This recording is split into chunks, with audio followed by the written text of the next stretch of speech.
ये सुनकर विश्व अचंभित है,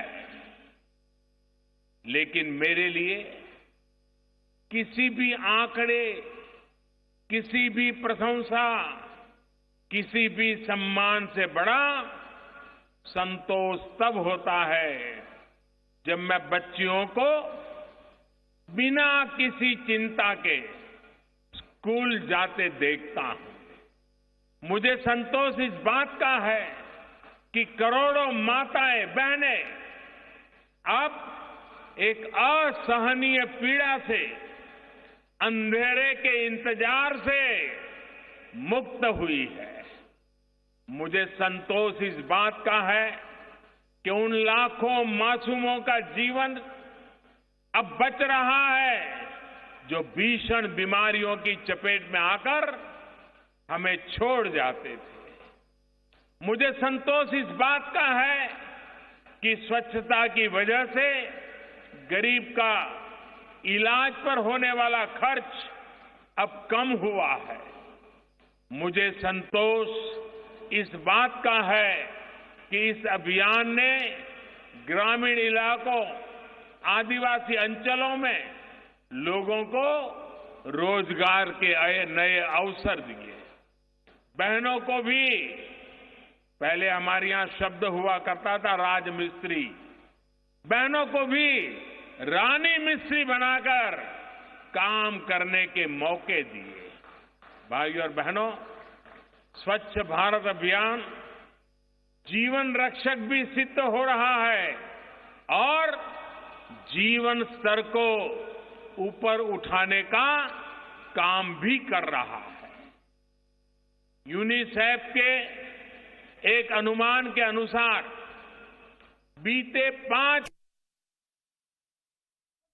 सोचते हैं उठाने का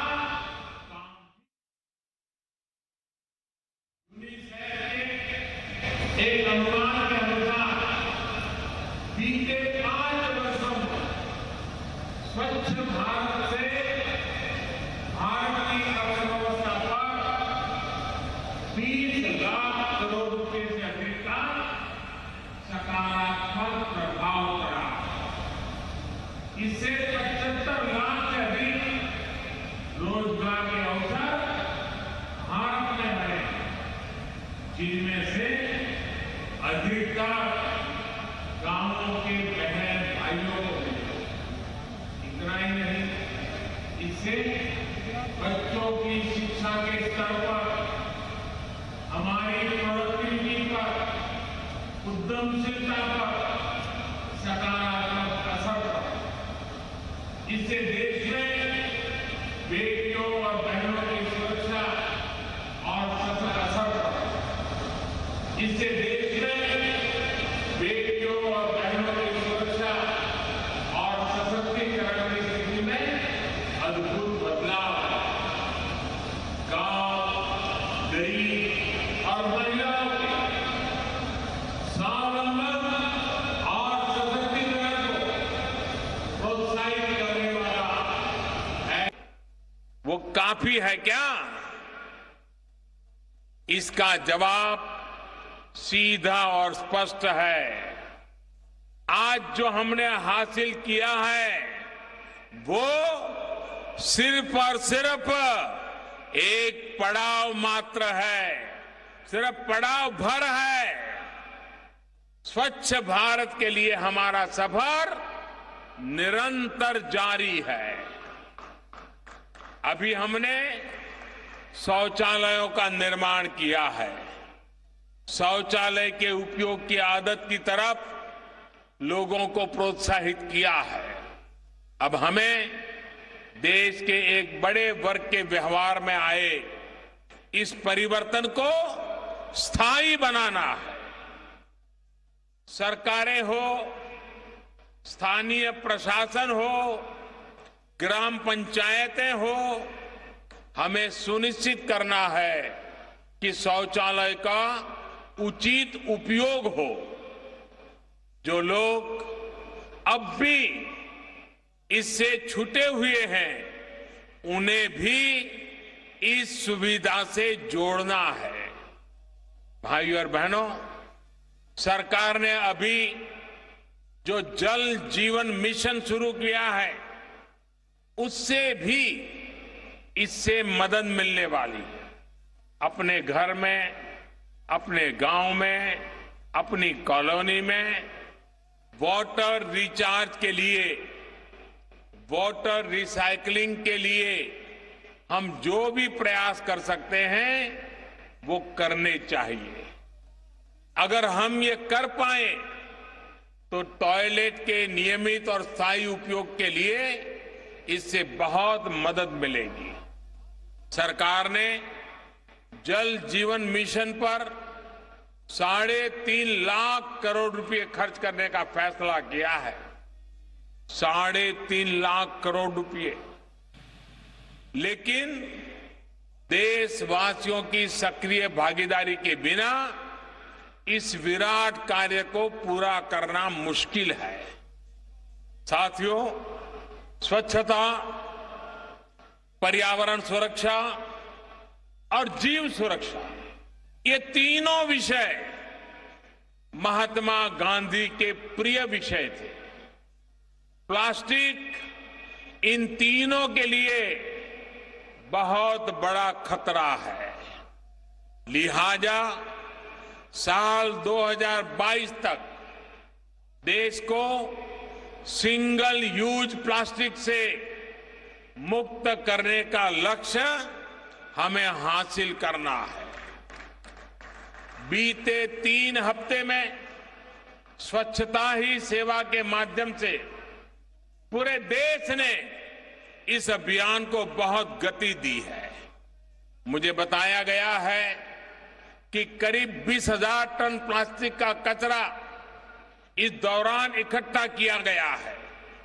इस दौरान ये भी देखने को मिल रहा है कि प्लास्टिक के कैरी बैग का उपयोग बहुत तेजी से घट रहा है। मुझे ये भी जानकारी है कि आज देश भर में करोड़ों लोगों ने सिंगल यूज प्लास्टिक का उपयोग न करने का संकल्प लिया है। यानी वो प्लास्टिक जिसका हम एक बार उपयोग करते हैं और फिर फेंक देते हैं, ऐसे प्लास्टिक से हमें देश को मुक्त करना है। इससे पर्यावरण का भी भला होगा, हमारे शहरों की सड़कों और सीवेज को ब्लॉक करने वाली बड़ी समस्या का समाधान भी होगा और हमारे पशुधन की, समुद्री जीवन की भी रक्षा होगी। भाइयों और बहनों, मैं फिर कह रहा हूं, हमारे इस आंदोलन के मूल में सबसे बड़ी बात व्यवहार परिवर्तन है। ये परिवर्तन पहले स्वयं से होता है, संवेदना से होता है। यही सीख हमें महात्मा गांधी जी और लाल बहादुर शास्त्री जी के जीवन से मिलती है। देश जब गंभीर खाद्य संकट से जूझ रहा था तो शास्त्री जी ने देशवासियों से अपनी खाने की आदतों में बदलाव का आह्वान किया, लेकिन शुरुआत खुद के परिवार से की।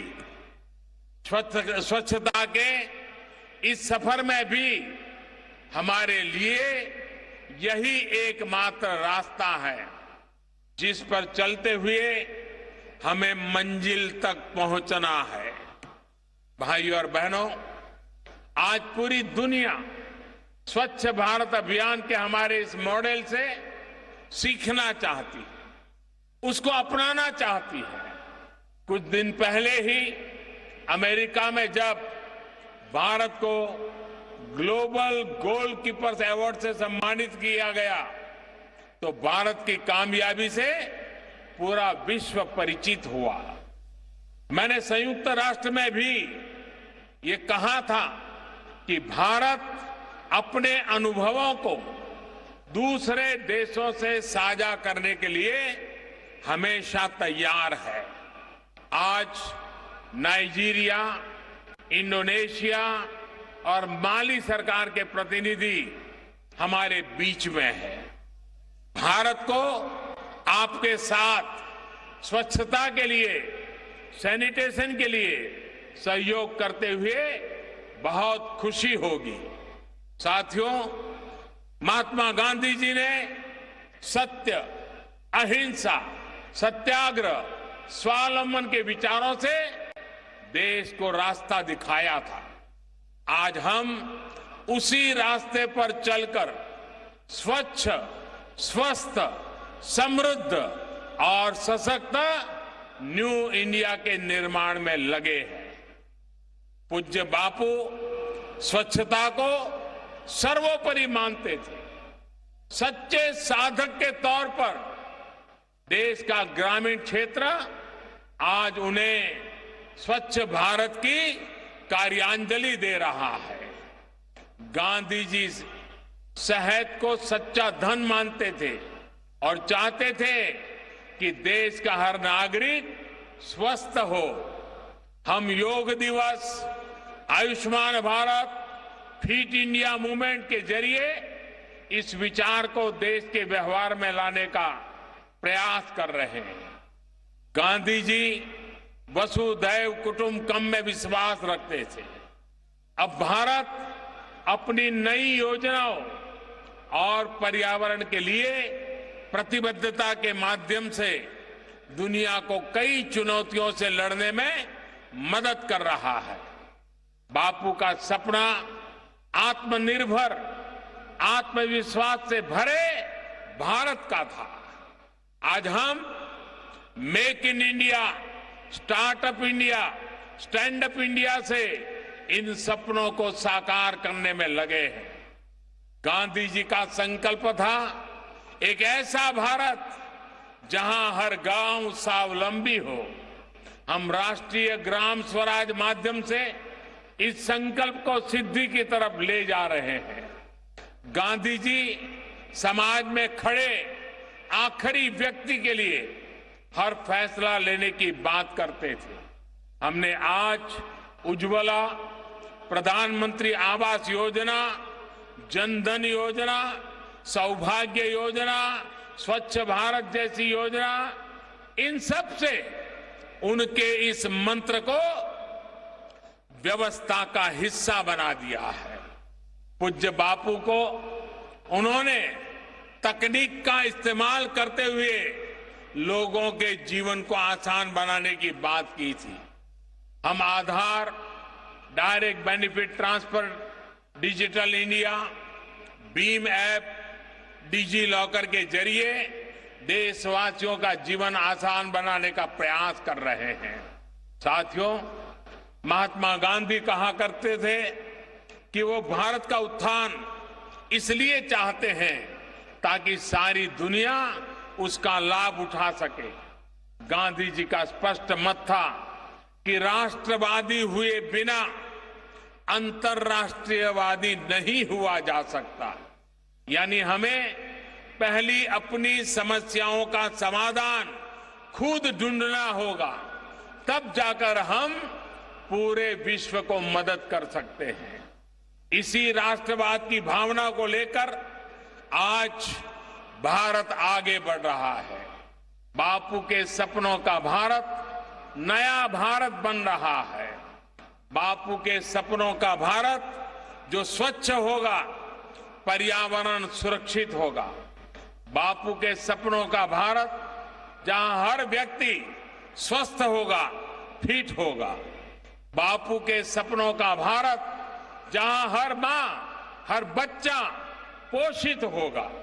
बापू के सपनों का भारत जहां हर नागरिक सुरक्षित महसूस करेगा। बापू के सपनों का भारत जो भेदभाव से मुक्त, सद्भाव युक्त होगा। बापू के सपनों का भारत जो सबका साथ, सबका विकास, सबका विश्वास, इस आदर्श पर चलेगा। बापू के राष्ट्रवाद के ये तमाम तत्व पूरी दुनिया के लिए आदर्श सिद्ध होंगे, प्रेरणा के स्रोत बनेंगे। आइए राष्ट्रपिता के मूल्यों को प्रतिस्थापित करने के लिए, मानवता के भले के लिए हर भारतवासी राष्ट्रवाद के हर संकल्प को सिद्ध करने का संकल्प लें। मैं आज देश से एक व्यक्ति एक संकल्प, एक व्यक्ति एक संकल्प, इसका आग्रह करता हूं। देश के लिए कोई भी संकल्प लीजिए, जो देश के काम आने वाला संकल्प हो, देश की, समाज की, गरीब की भलाई करने वाला संकल्प हो। आपसे मेरा आग्रह है, एक संकल्प जरूर लीजिए और अपने कर्तव्यों के बारे में सोचिए, राष्ट्र के प्रति अपने दायित्व के बारे में सोचिए। कर्तव्य पथ पर चलते हुए 130 करोड़ प्रयास, 130 करोड़ संकल्पों की ताकत देश में कितना कुछ कर सकती है। आज से शुरू करके अगले 1 साल तक हमें निरंतर इस दिशा में काम करना है।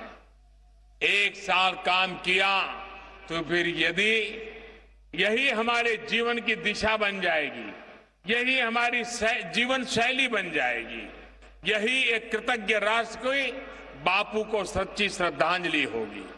इसी आग्रह और इन्हीं शब्दों के साथ मैं एक बार और भी कहना चाहता हूं, ये जो सफलता मिली है, ये किसी सरकार की सफलता नहीं है। ये जो सफलता मिली है, वो किसी प्रधानमंत्री की सफलता नहीं है। ये जो सफलता मिली है, वो किसी मुख्यमंत्री की सफलता नहीं है। ये जो सफलता मिली है, वो 130 करोड़ नागरिकों के पुरुषार्थ के कारण मिली है।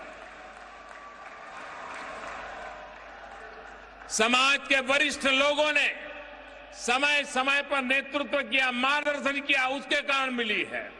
और मैंने देखा है 5 साल लगातार सभी मीडिया हाउस ने इस बात को लगातार आगे बढ़ाया, पॉजिटिव मदद की। देश में वातावरण बनाने में मीडिया ने अहम भूमिका निभाई। आज मैं उन सब का, जिन जिन लोगों ने इस काम को किया है, 130 करोड़ देशवासियों को आदरपूर्वक नमन करता हूं। मैं उनका धन्यवाद करता हूं, मैं उनका आभार व्यक्त करता हूं। इन्हीं शब्दों के साथ मैं अपनी बात समाप्त करता हूं। मेरे साथ आप सब बोलेंगे। मैं कहूंगा महात्मा गांधी, आप सब दोनों हाथ ऊपर करके बोलेंगे, अमर रहे, अमर रहे, अमर रहे। महात्मा गांधी, महात्मा गांधी, महात्मा गांधी। एक बार फिर संपूर्ण राष्ट्र को एक बहुत बड़े संकल्प की सिद्धि के लिए मैं बहुत बहुत बधाई देता हूं। मेरे साथ बोलिए, भारत माता की, भारत माता की, भारत माता की। बहुत बहुत धन्यवाद। तो वजीर आजम नरेंद्र मोदी ने खुले में शौच मुक्त भारत का ऐलान किया और इसे एक बड़ा संकल्प बताया। एक व्यक्ति एक संकल्प की बात की, इस पर हम बात कर रहे हैं। बाबाए कौम महात्मा गांधी को खराज अकीदत। मेरे साथ संजय के चड्ढा साहब भी हैं, सियासी तज्ज़ियाकार हैं। संजय के चड्ढा साहब, एक व्यक्ति एक संकल्प की बात की वजीर आजम नरेंद्र मोदी ने, और वो किसी भी चीज के लिए हो सकता है। अगर ये अहद हम कर लें, एक व्यक्ति एक संकल्प का ये जो नारा आज मिला है, इस पर अगर चल जाए तो शायद देश में और भी बड़ी क्रांति, बड़े बदलाव आ सकते हैं। बिल्कुल। देखिए ना, एक छोटी सी चीज, एक एक लकड़ी जोड़ के, अगर वो हमने कहानी सुनी है ना, अगर अकेली लकड़ी होगी तो उसको कोई भी तोड़ देगा। हम सब अगर एक एक अच्छी चीज ये धारण कर लें कि हमने ये करना है, तो निश्चित तौर पे सफलता जो हमारे कदम वैसे ही चूम रही है और हम लोग सफल हो जाएं। लेकिन आज हम लोग बात कर रहे हैं गांधी जी की। देखिए, गांधी जी के जो उस वक्त के जितने भी पैगाम थे, विदाउट एनी एक्सेप्शन, आप देख लीजिए, वो तमाम आज हमारे आज के परिप्रेक्ष्य में भी लागू। बेशक 3 चीजें जो गांधी जी को दिल से सबसे प्रिय थी, वो मैं बोलना चाहूंगा 3 चीजें। पहली, हिंदू मुस्लिम यूनिटी उनको प्रिय थी। दूसरी, महिलाओं का सम्मान, महिलाओं की रक्षा सुरक्षा, वो उनको सबसे प्रिय थी। और तीसरी, दलितों के साथ वो खड़े रहना चाहते थे। तो इन तीनों चीजों का उस परिप्रेक्ष्य में भी बहुत इंपॉर्टेंस थी। और आज के हम उसमें देखें तो कितनी अहम है तीनों। उन तीनों में से अगर एक भी कहीं पे वीक होती है तो हमारा हम लड़खड़ा जाते हैं। बिल्कुल सर, ये बहुत बड़ी आपने बात रखी। और आप देखिए, मैं आपको बताऊं, उनकी जो क्वालिटीज थी, नेतृत्व की क्वालिटी, टाइम मैनेजमेंट, जनसंपर्क, कैसे वो लोगों से जुड़ते थे, ग्रामीण विकास, टॉप टू बॉटम नहीं कहते थे, बॉटम टू टॉप की तरफ वो कहते थे। इसी प्रकार से अहिंसा की बात, कितनी जबरदस्त, समावेश करने से ही विकास होगा ये कहते थे। और पारदर्शिता, transparency is the key to success, ये गांधी जी का विचार था। और सकारात्मक सोच, साथ में बिल्कुल पॉजिटिव थिंकिंग के साथ अगर हम चलेंगे तो ये सब उस वक्त भी बहुत जायज और एप्लीकेबल थे। और आज भी और अगर ये किसी ऐसी भी चीजें जो रहती दुनिया तक कायम रहेंगी। और आप एक लास्ट बात और कहूंगा इमरान साहब, समय कम है मुझे मालूम है, लेकिन आप देखिए उस वक्त वो हमारे मुल्क के, हमारे देश के संत से, साबरमती के संत हमारे देश तक सीमित थे। आज विश्व, पूरा वर्ल्ड उनको मानता है। यूएन में उनके लिए स्पेशल सम्मान आयोजित होता है, पूरा विश्व उनको मानता है। और ये बढ़ती जा रही है बात। बहुत बहुत शुक्रिया आप तमाम लोगों का। हम और इस पर चर्चा करते, वजीर आजम को हमने सुना, तो एक नए संकल्प के साथ, एक नए हदफ के साथ आगे बढ़ना है और बाबा कौम के सपनों को साकार करना, ये तमाम लोगों को हलफ लेने की इस वक्त जरूरत है। आप तमाम लोग रहिए जी सलाम के साथ।